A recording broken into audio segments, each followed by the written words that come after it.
नमस्कार मित्रों, हिंदी व्याकरण में आपका एक बार फिर से स्वागत है।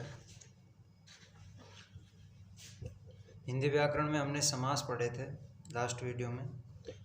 समास में हमने अव्ययभाव समास की बात की। आज हम तत्पुरुष समास के बारे में जानेंगे। शेष रहे समास कर्मधारय, द्विगु, बहुब्री, द्वंद्व के बारे में हम चर्चा नेक्स्ट वीडियो में करेंगे। तो देखिए, आज की इस वीडियो में तत्पुरुष समास के बारे में। तत्पुरुष समास,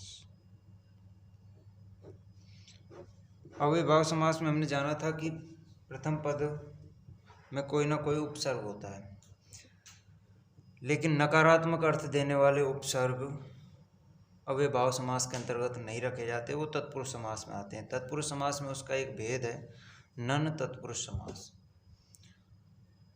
अभी जानते हैं, देखिए तत्पुरुष समास के भेदों को जानते हैं, कौन कौन से भेद हो सकते हैं। वो अन्य वेदों में आता है, नन तत्पुरुष समास, लुप्त पद तत्पुरुष समास, अलुक तत्पुरुष समास। लेकिन सीधे 6 भेद होते हैं समास के। तत्पुरुष समास के 6 भेद हैं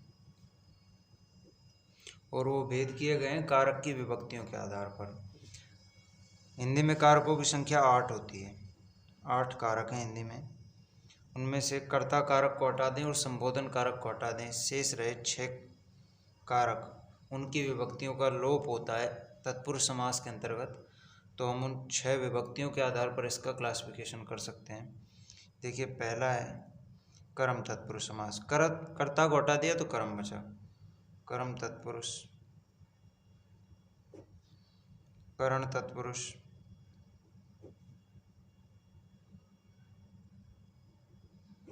करण तत्पुरुष। संप्रदान तत्पुरुष, अपादान तत्पुरुष,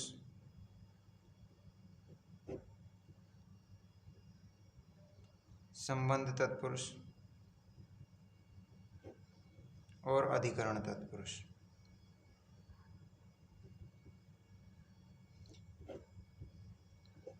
अब इनके विभक्ति चिन्ह हैं, सभी कारकों के विभक्ति चिन्ह होते हैं और उन विभक्ति चिन्हों के द्वारा हम इन प्रकारों को पहचानेंगे। विभक्ति चिन्ह, देखिए विभक्ति चिन्ह। कर्म का, कर्ता ने कर्म को करण से अथवा के द्वारा भी हो सकता है। संप्रदान के लिए अपादान से यहाँ भी है, से यहाँ भी है। अंतर सिर्फ इतना है कि करण तत्पुरुष समास में जो से आएगा और अपादान तत्पुरुष समास में जो से आएगा, उसमें अंतर यह है कि अपादान तत्पुरुष समास में जो से आएगा उसमें अलग होने का भाव होगा, और यदि अलग होने का भाव नहीं हो तो वो कर्ण तत्पुरुष में आएगा, अलग होने के भाव में।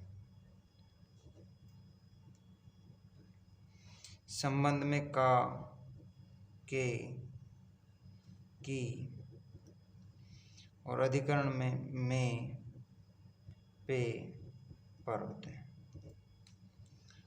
ये 6 भेद हैं विभक्ति चिन्हों के आधार पर तत्पुरुष समास के। तो एक एक भेद को जानते हैं। कर्म तत्पुरुष समास में देखिए, पहला है कर्म तत्पुरुष समास।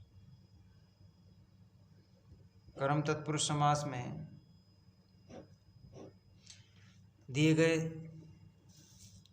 कर्म तत्पुरुष समास में जो शब्द दिया गया होगा उसका हम जब समास विग्रह करेंगे तो को विभक्ति आ जाएगी, और यदि समास विग्रह किए हुए पद का समास करेंगे तो को विभक्ति का लोप होगा। जैसे गृह आगत, कोई शब्द है गृह आगत, गृह आगत, सॉरी ये वाला ही गृह आएगा, ये वाला। गृह अर्थात घर, धन आगत, दीर्घ स्वर संधि लगी है और संधि आप जानते ही हैं। तो इसका गृहागत का समास विग्रह जब हम करेंगे तो ग्रह को आया हुआ, ये इसका समास विग्रह होगा। अब चूंकि को विभक्ति चिन्ह का लोप हुआ है तो इसमें कर्म तत्पुरुष समास होगा ये वाला। इस तरह से हमें समास विग्रह करना है और समास विग्रह में जिस भी विभक्ति चिन्ह का लोप होगा वो ही समास हो जाएगा। अब देखते हैं कुछ एग्जाम्पल्स और देखते हैं कर्म तत्पुरुष समास के। देखिए कर्म तत्पुरुष समास के कुछ और एग्जाम्पल्स देखते हैं। एक एग्जाम्पल है चित्तचोर। चित्तचोर, चित्तचोर वो होता है जो चित्त को चुराता है, तो इसका समास विग्रह होगा चित्त को चुराने वाला। चित्त को चुराने वाला चित्तचोर कहलाएगा। शरणागत वो होता है जो शरण में आता है, अर्थात शरण को आया हुआ या फिर शरण को आगत। एक है गृहकट। गृह को, गृह होती है जेब, जेब कतरा जिसे आप कहते हैं, ये उसी का पर्याय है गृहकट। गृह को काटने वाला, जेब को काटने वाला, गृह को काटने वाला गृहकट होगा। एक है शब्द सर्वज्ञ, एक है जितेंद्रिय, एक है धनुर्धर। देखिए एक शब्द होता है अज्ञ, इसका मतलब होता है जानना, अज्ञ का। सर्वज्ञ में आज्ञ छिपा हुआ है और सर्व है। सर्व का मतलब सब, अर्थात जो सब कुछ जानता है वो सर्वज्ञ है। तो सर्व को जानने वाला, सर्व को जानने वाला सर्वज्ञ होगा। एक है जीतेंद्रिय। जीत धन इंद्रिय, इंद्रियों को जो इंद्रियों को जिसने जीत लिया है वो जीतेंद्रिय है, अर्थात इंद्रियों को, ये इसका समास विग्रह लिख रहा हूँ मैं, इंद्रियों को जीतने वाला।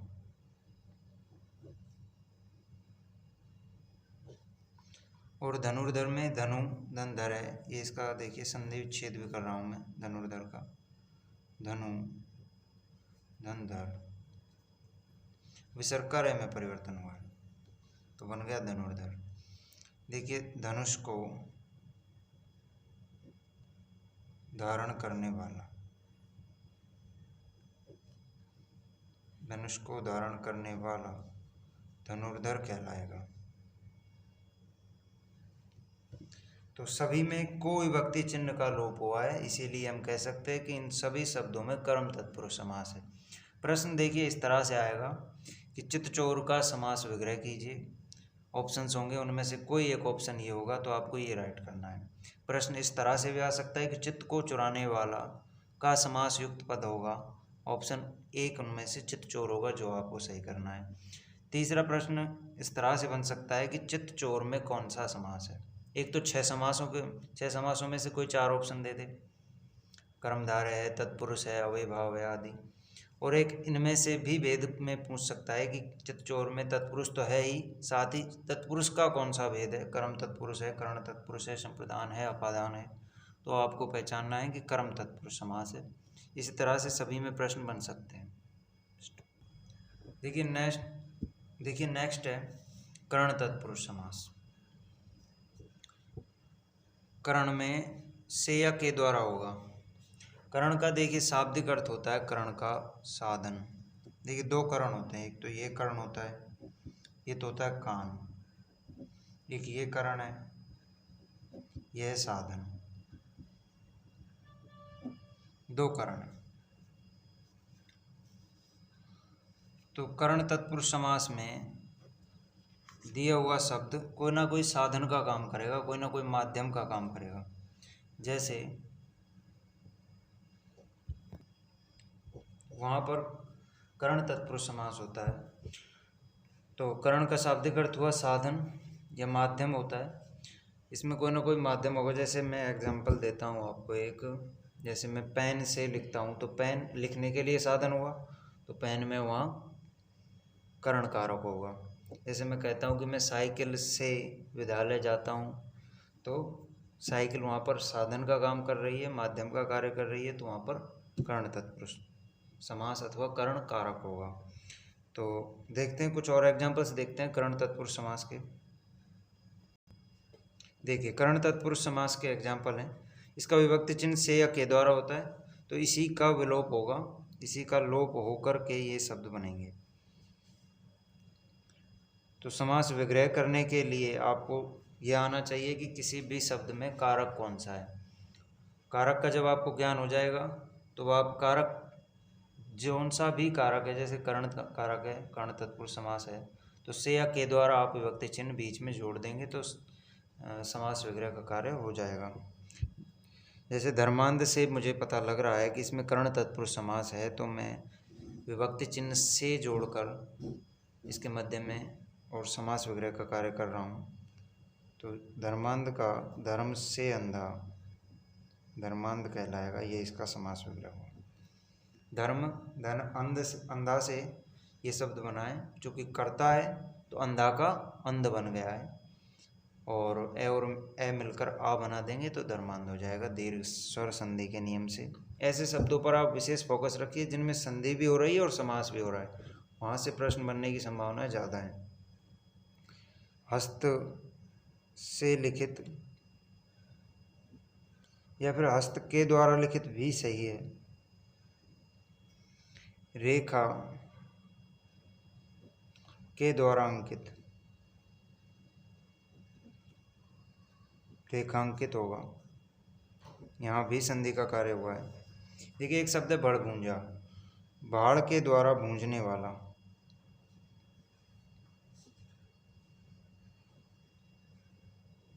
भाड़ के द्वारा भूंजने वाला, जो भाड़ से भूंजता है वो बड़ भूंजा है।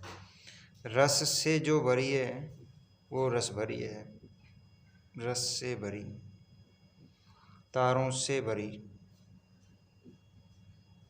अब से तो अपादान में भी है, लेकिन अपादान वाले से का अभिप्राय पृथक होने के भाव से होगा। अब यहाँ पर कोई पृथक का कार्य नहीं हो रहा है, तो आपको कर्ण तत्पुरुष समास लगाना है बिना कुछ सोचे समझे। देखिए नेक्स्ट जो कर्ण जो तत्पुरुष समास का भेद था उसे देखते हैं। देखिए नेक्स्ट जो भेद है वो है संप्रदान। संप्रदान को देखते हैं। संप्रदान, सम उपसर्ग है और प्रदान शब्द है। प्रदान का मतलब देना होता है, सम उपसर्ग लगा हुआ है, अर्थात जहाँ देने का भाव हो वहाँ पर संप्रदान कारक होगा, और संप्रदान कारक हो करके तत्पुरुष का एक भेद बन जाएगा संप्रदान तत्पुरुष समास। जैसे मैं किसी को पेन देता हूँ तो वहाँ पर पेन में संप्रदान कारक होगा, न कि करण कारक। यदि मैं पेन से कोई काम कर रहा हूँ तो वह साधन होगा, यदि मैं किसी को कुछ दे रहा हूँ तो संप्रदान होगा। तो देखिए कुछ एग्जाम्पल संप्रदान कारक के भी। देखिए संप्रदान तत्पुरुष समास विभक्ति चिन्ह के लिए है, तो यहाँ पर के लिए विभक्ति चिन्ह का लोप होगा सभी में। फल के लिए आकांक्षी, फल के लिए आकांक्षी, फलाकांक्षी होगा। लोकसभा, अब देखिए एक तो शब्द है लोकसभा, एक शब्द है राज्यसभा, एक राज्यसभा भी है। इन दोनों में अर्थ सिर्फ इतना है, अंतर सिर्फ इतना है कि लोकसभा लोगों के लिए सभा होती है, जबकि राज्यसभा राज्य की सभा होती है। तो के लिए और की दोनों अलग अलग शब्द हैं अपने आप में, दोनों अलग अलग कारकों के अंतर्गत आएंगे। के लिए संप्रदान में आएगा और का के किए संबंध में आएंगे। तो लोकसभा में संप्रदान तत्पुरुष समास होगा, राज्यसभा में संबंध तत्पुरुष समास होगा। अभी राज्यसभा को भी आगे देख लेंगे, फिलहाल देखते हैं लोकसभा, अर्थात लोक के लिए सभा, लोक के लिए सभा लोकसभा। विधान के लिए सभा विधानसभा। विधान का मतलब होता है कानून, कानून के लिए जो सभा है वो विधानसभा है। रनिवास, रानी के लिए जो वास है, रानी के लिए वास, रनिवास होगा। एक होती है देखो भूत बलि, भूत के लिए जो बलि दी जाती है उसे भूत बलि कहते हैं। तो समास विग्रह होगा भूत के लिए बलि, भूत के लिए बलि। बलि भी दो तरह के होते हैं, देखिए एक तो ये होती है बलि, ये वही बलि है जो अभी भूत के लिए दी है। एक वो होती है बलि, इस वाले बलि का अर्थ बलवान होता है, केवल मात्रा का फर्क है। दोनों बलि हैं, एक में छोटी ही आएगी तो अर्थ हो जाएगा भूत वाला, जैसे भूत के लिए बलि देते हैं, देवी के लिए किसी की बलि देते हैं। एक होता है बलि जिसका मतलब होता है बलवान, शक्तिशाली। देखिए एक शब्द है देशभक्ति, देश के लिए भक्ति, देश के लिए भक्ति, देशभक्ति। विद्यालय, विद्या के लिए आलय,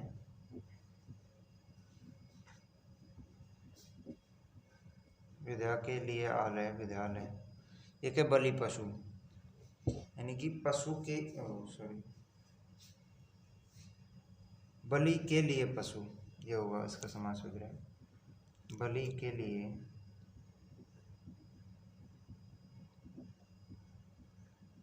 पशु। एक शब्द है पशु बलि, इसी के साथ देख लेते हैं।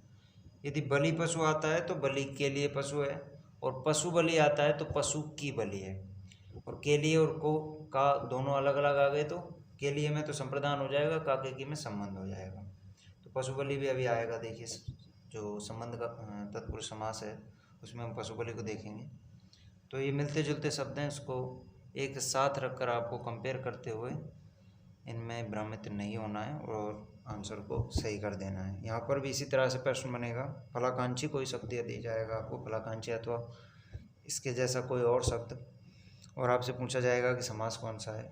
समास में एक ऑप्शन में तत्पुरुष हो सकता है, तत्पुरुष समास में भी चार ऑप्शन वही हों जो तत्पुरुष समास के भेद हैं, तो आपको संप्रदान तत्पुरुष पर जाना होगा।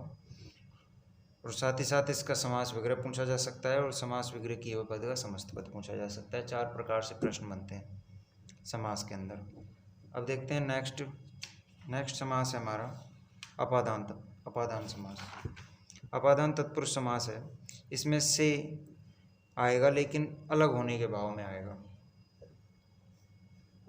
जैसे मैं एक शब्द ले लेता हूँ,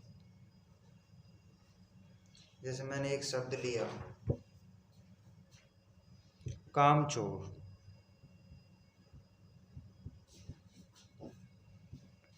अर्थात काम से जी चुराने वाला कामचोर होगा। अब काम से और उस व्यक्ति का संबंध अलग हो रहा है ना, अलग होने का भाव आ रहा है ना, तो वहाँ अपादान तत्पुरुष समास होगा। देखिए कुछ एग्जांपल्स और देखते हैं। देखिए शब्द है पदच्युत, पद से च्युत। इस च्युत का अर्थ होता है पृथक, अर्थात जिसे पद से पृथक कर दिया गया हो वो पदच्युत कहलाएगा। एक शब्द है जन्मांध, इसका अर्थ है जन्म से अंधा। जो व्यक्ति जन्म से अंधा होगा उसे जन्मांध कहेंगे, जन्म से अंधा। चूँकि अंधा है व्यक्ति इसीलिए पृथकता का भाव है तो जन्मांध है, वो अपादान तत्पुरुष समास में लिखा है मैंने। अभी कामचोर हमने देख ही लिया था, काम से जी चुराने वाला, काम से जी चुराने वाला।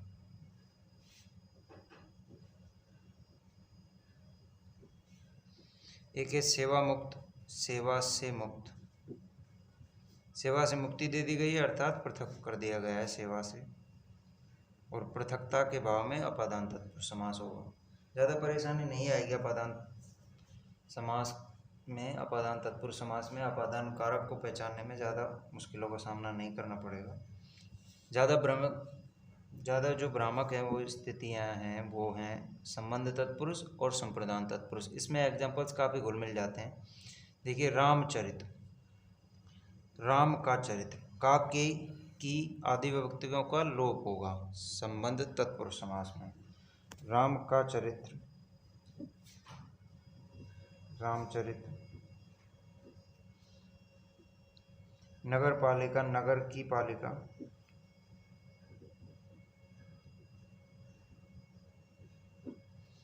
ऋषि कन्या, ऋषि की कन्या।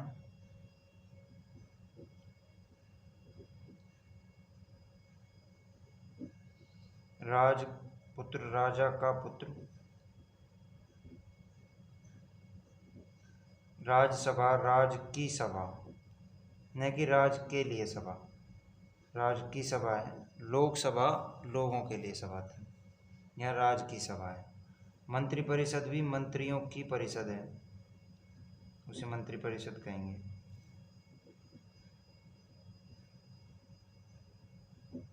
एक शब्द है नरबलि। नरबलि का मतलब नर की बलि।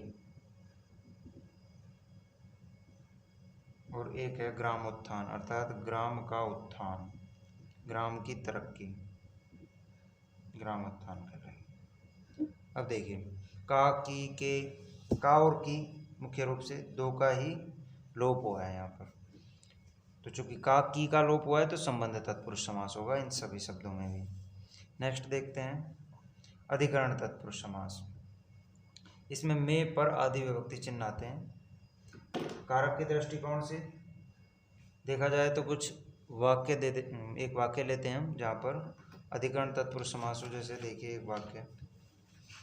एक वाक्य मैं लिख रहा हूँ जिसमें अधिकरण तत्पुरुष समास हो। जैसे बंदर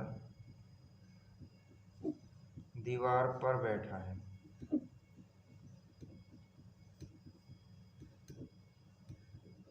अब पर विभक्ति चिन्ह आ गया तो यहाँ पर अधिकरण कारक है, अधिकरण कारक। ये हमने वाक्य में देख लिया। अब देखिए कुछ शब्दों में अधिकरण तत्पुरुष समास, कुछ शब्दों में अधिकरण कारक होगा। देखिए जैसे हरफन मौला। हरफन में, हरफन का मतलब होता है कोई भी कला, उर्दू भाषा का शब्द है हरफन, कला।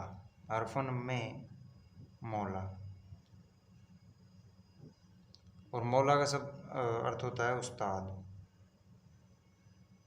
अर्थात जो कला में उस्ताद है, कला में जो प्रवीण है, उसे हरफन मौला कहा जाएगा। एक है रणवीर, रण में वीर। रण का मतलब होता है युद्ध, युद्ध में जो वीर है वो रणवीर कहलाएगा। एक है आत्म केंद्रित, आत्म पर केंद्रित, जो स्वयं पर केंद्रित है उसे आत्म केंद्रित कहेंगे। एक है ऋषिराज, ऋषियों में राजा। एक शब्द है नराधम, नरों में अधम। यहाँ पर भी संधि का कार्य हुआ है। एक शब्द है डिब्बा बंद, डिब्बा में बंद या फिर डिब्बे में बंद। एक है तल्लीन। अब देखिए तत् धन लीन, ये मैंने इसका संधि विच्छेद कर दिया। तय के बाद लय, तया दे, तया दे के बाद लय हो तो तया दे का परिवर्तन लय में हो जाता है व्यंजन संधि के नियम से। तो तय का लय हुआ है और तल्लीन शब्द बन गया है। तत् शब्द का अर्थ होता है उसका, ये सर्वनाम शब्द है तत्। तो उसमें लीन या तत् में लीन, तत् यानी उसमें, तत् में लीन, ये इसका समास विग्रह होगा। तो ये हमने कारकों के आधार पर तत्पुरुष समास के भेद जान लिए। पर्याप्त मात्रा में एग्जाम्पल्स भी कर लिए, इन एग्जाम्पल से बाहर नहीं जाएगा। यदि कोई आएगा भी तो इन्हीं के जैसा आएगा जिससे आप पहचान जाएंगे। इन एग्जाम्पल्स को आप एक बार देख लेना नॉर्मली, बिना रटने के दृष्टिकोण से, सिर्फ समझने के दृष्टिकोण से आपको देखना है। कारक की पहचान करनी है, कारक का विभक्ति चिन्ह आपको पता होना चाहिए और उसे बीच में लगा देना है। समास विग्रह इजीली हो जाएगा। इसके अलावा देखते हैं कुछ और भी भेद हैं तत्पुरुष समास के।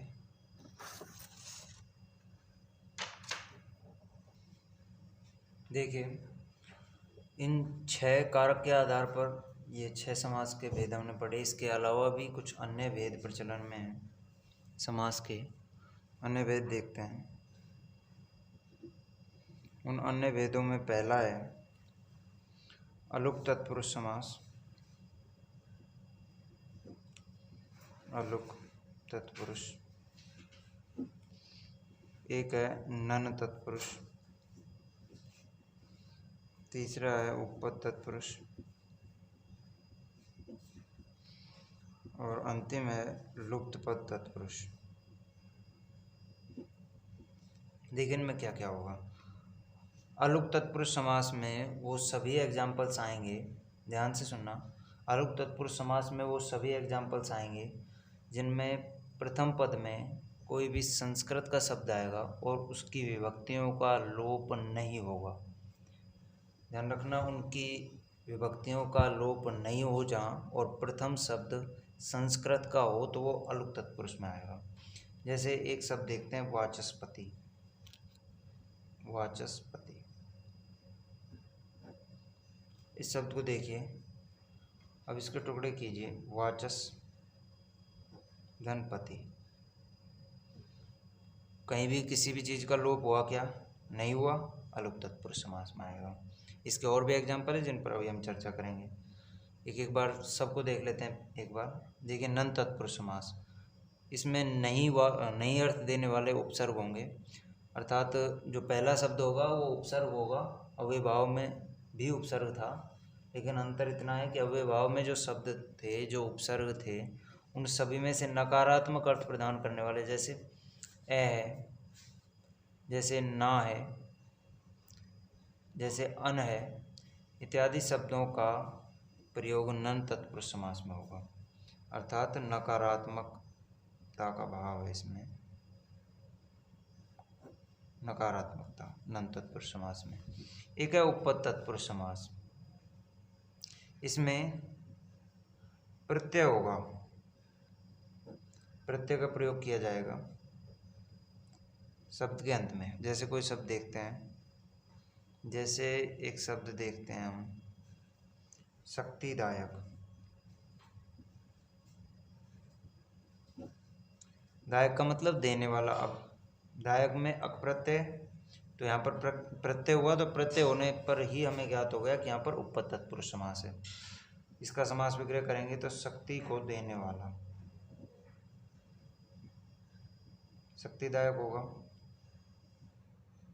कुछ और भी एग्जाम्पल्स हैं जिन्हें अभी हम देख लेंगे। ध्यान इतना सिर्फ रखना है कि उपपद तत्पुरुष समास में कोई ना कोई प्रत्यय आएगा, अलुप में उपसर्ग आएगा, लेकिन कोई भी परिवर्तन नहीं होगा, किसी भी चीज़ का कोई लोप नहीं होगा। नन में नकारात्मकता देखी जाएगी।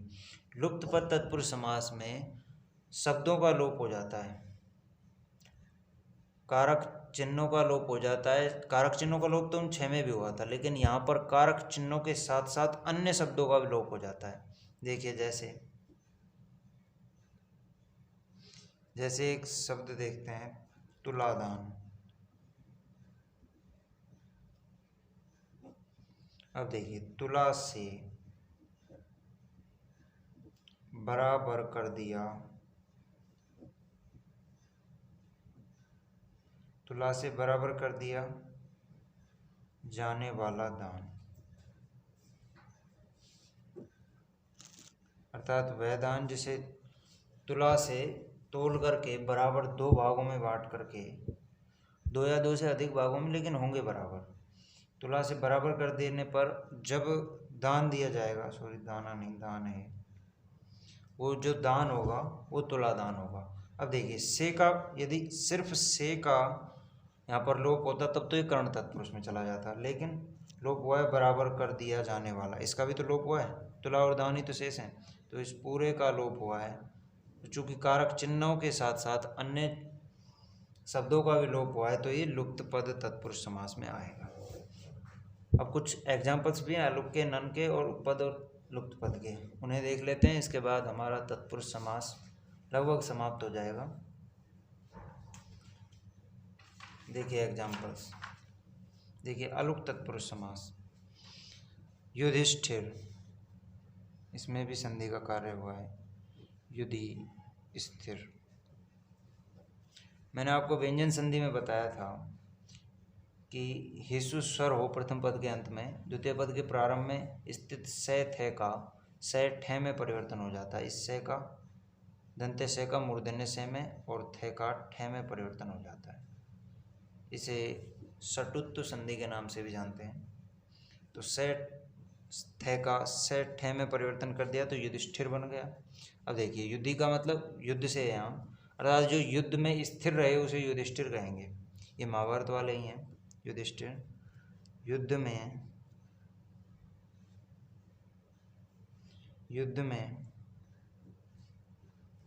स्थिर रहने वाला युधिष्ठिर कहलाएगा। धनंजय, धनम, अंतिम पद देखिए इसमें भी संधि है, धनम जय। प्रथम पद के अंत में स्थित मैं का अनुस्वार में परिवर्तन हुआ है व्यंजन संधि के नियम से। धनम का मतलब धन से ही है, धन को जय करने वाला, जय करने वाला। अन्य अर्थ यहाँ पर धन का ये भी लिया जा सकता है एक अलग मतलब कि धनम का अर्थ कुबेर देवता से हो, तो अर्थ ये निकल जाएगा कि जिसने कुबेर देवता को जय कर लिया वो धनंजय कहलाएगा। एक शब्द है धुरंधर। देखिए धुरम का मतलब यहाँ धुरी से है, धुरम को धारण करने वाला,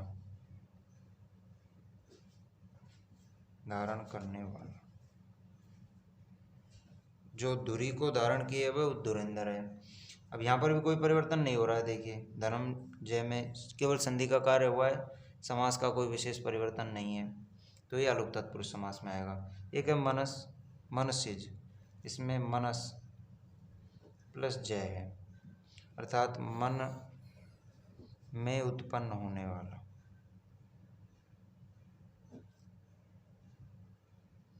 मन में उत्पन्न होने वाला मनसिज कहलाएगा। इसके बाद देखिए नन तत्पुरुष समास में अनश्वर, न नश्वर होने वाला, होने वाला। नश्वर का मतलब होता है समाप्त होना, अर्थात नश्वर नहीं हो, समाप्त नहीं हो, वो अनश्वर है। न मिटने वाला अमिट है, न मिटने वाला। न खर्च होने वाला, न व्यय होने वाला, व्यय का मतलब खर्च से, न व्यय होने वाला अव्यय है, अव्यय। अनासक्त, आसक्ति से रहित,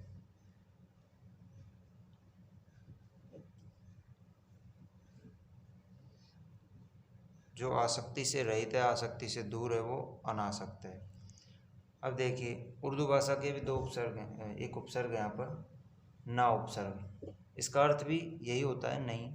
जैसे नापाक, पाक का मतलब होता है पवित्र, तो नापाक का होगा नहीं है जो पाक, नहीं है जो पाक, अर्थात पवित्र। जो पवित्र नहीं है वो नापाक है। नालायक, नहीं है जो लायक, वो नालायक है, जो किसी के भी लायक नहीं है, किसी काम के लायक नहीं है, वो नालायक है। नागवार, नहीं है जो गंवार, नहीं है जो गवार। देखिए दो शब्द हैं, एक तो है गंवार, इसका मतलब होता है ग्राम का निवासी, कोई गांव में रह रहा है तो वो गंवार है। और एक है गवार, इस गवार का मतलब होता है मंजूरी, मंजूरी, सहमति कह सकते हो आप। तो ये दो मिलते जुलते शब्द हैं। एक तो गंवार होता है ग्राम का निवासी, अथवा असभ्य को आप गंवार कह सकते हो, लेकिन एक है गवार, गवार का मतलब होता है मंजूरी नहीं है, आपकी सहमति नहीं है, तो उसे नागवार कहेंगे। एक है उपपद तत्पुरुष समास। उपपद तत्पुरुष समास में अंत में प्रत्यय होगा, जैसे पादप में, जैसे कि पादप में है, पै उपसर्ग है, पै उपसर्ग को पृथक किया मैंने, पाद धन पै। पाद का मतलब पैर से, पै का मतलब यहाँ पीने से, अर्थात पैरों से पीता है जो, पैरों से पीने वाला। पाद ही लिखेंगे क्योंकि पर्याय का प्रयोग नहीं कर सकते। पाद यानी पैरों से पीने वाला।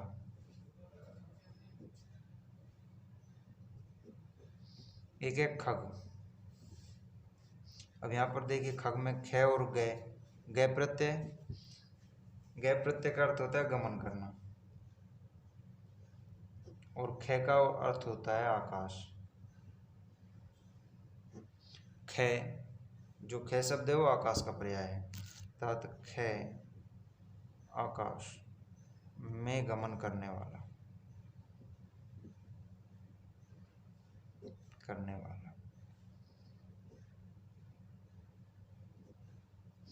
अब यहाँ से भी आया है, में भी आया है, तो आप कहीं कारकों की ओर चले जाएं।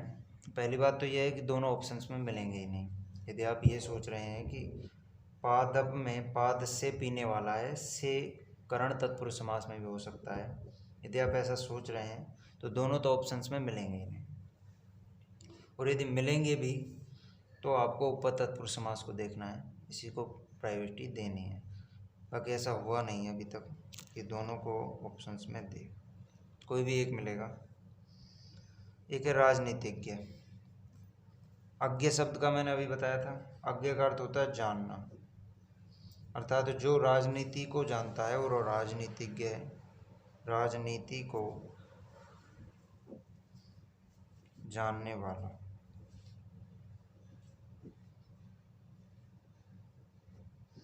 एक है जलद। इसमें भी दय उपसर्ग है, प्रत्यय है। जल, दय का मतलब देने वाला। जो जल को देता है वो जलद है, जल को देने वाला।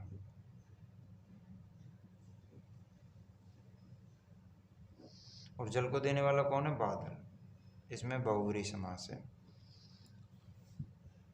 बहुव्रीहि समास ऑप्शन में नहीं मिलता है तो आपको उपर तत्पुरुष समास करना है।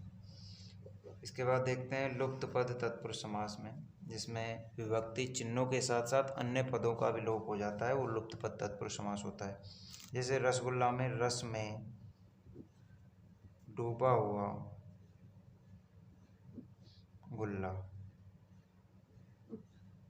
रसगुल्ला होगा। एक शब्द है दही बड़ा। दही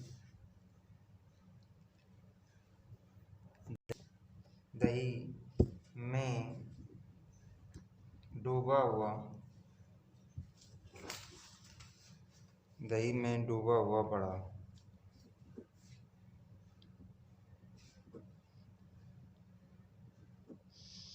रेल, पटरी है रेल का अर्थ, पर चलने वाली गाड़ी।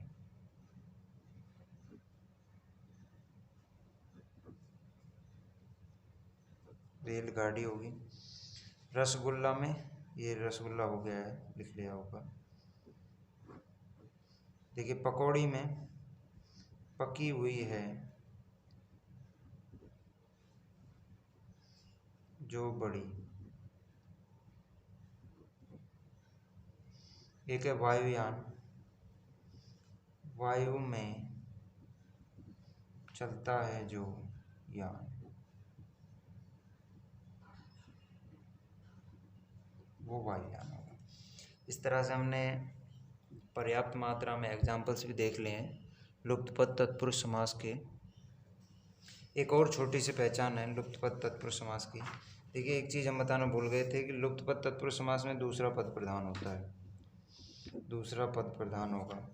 वो दूसरा पद किस तरह से प्रधान होगा इसे हम थोड़ा सा गहराई से देख लेते हैं, इसके बाद वीडियो को समाप्त करेंगे। देखिए एक शब्द है ऋषि कन्या, अभी देखा था हमने, संबंध तत्पुरुष समास में था ये एग्जाम्पल। देखिए इसमें किस तरह से ऋषि है एक शब्द है कन्या। देखिए ऋषि का लिंग है पुल्लिंग, कन्या का जो लिंग है वो स्त्रीलिंग है। ऋषि कन्या का लिंग है जो, वो क्या है? स्त्रीलिंग। ऋषि कन्या तो कोई लड़की होगी ना, वो भी स्त्रीलिंग होगी। तो देखिए दूसरे पद का जो लिंग है वो ही संपूर्ण पद का लिंग है, तो दूसरे पद पर लिंग वचन निर्भर कर रहे हैं, तो दूसरा पद ही प्रधान है। ऐसा ही कर्मधारय समास में होगा, ऐसा ही द्विगु समास में होगा। तो कर्मधारय और देहू समास को नेक्स्ट वीडियो में देखते हैं। उसके बाद द्वंद्व और बहुब्रीहि समास बचेंगे, उनको देखकर हम समास प्रकरणों को समाप्त करेंगे। धन्यवाद।